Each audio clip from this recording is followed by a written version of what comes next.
evening guys. Bali ito yung binili kong Bitcoin sa ATM dito sa Hong Kong. Yung klase ng ATM dito sa may Yamate Station.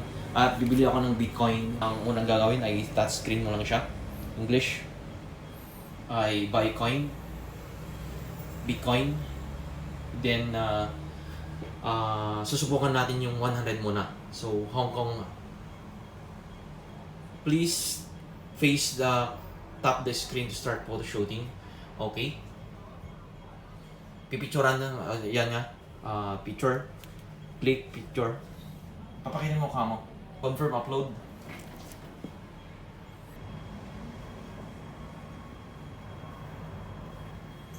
Then, ang susunod dito guys, ay may sinasabi dito na QR code.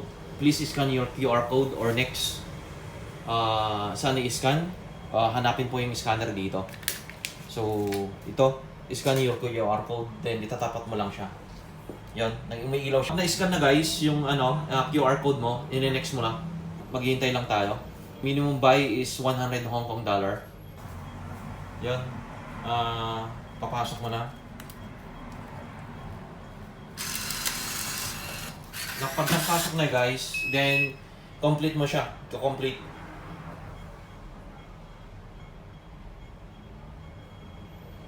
Then, i-double check mo na yung mo mamaya, yung sa Maya apps mo.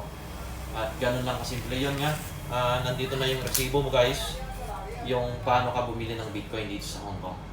Ganun lang ang kasimple, yung pagbili ng Bitcoin dito sa ATM dito sa Hong Kong.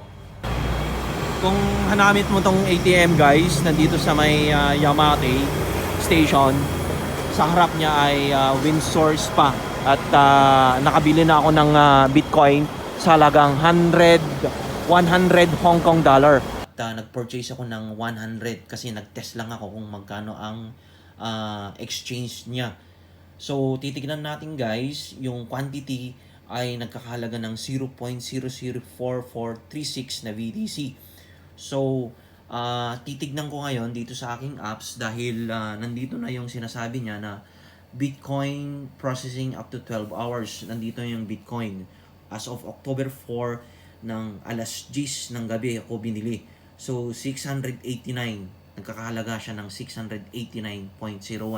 So sa base sa exchange rate sa 100 Hong Kong dollar guys ay 7.22. So konti lang yung transaction fee. Tingnan natin kung magkano ang ma-receive natin na Bitcoin dito sa ating Maya apps guys. Ito yung resibo. Makikita mo ngayon yung date, yung order ID, yung address, yung buying price, yung purchase amount, purchase quantity, and yung operated na ATM na hkd.com. Thank you guys. Double check ko na kung nandito na yung Bitcoin na nabili ko. Confirm na. Kasi up to 12 hours pero i-click ko na yung crypto sa aking Maya apps. At titignan ko nandito na yung Bitcoin na nabili ko. Makikita mo yung ito yung total cost na nabili ko ay 689 na nag-negative na ako ng 12.15 kasi pumasok na dun sa nagbago na ng presyo ng Bitcoin at nag-negative na ako ng 12.15.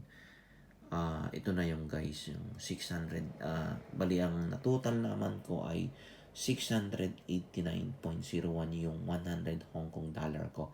So, it's not 12 hours ko na-receive kasi nung alas 10 nung binili ko yung Bitcoin ko ay pumasok sa ng alauna ng madaling araw or ng October 5 ng alauna.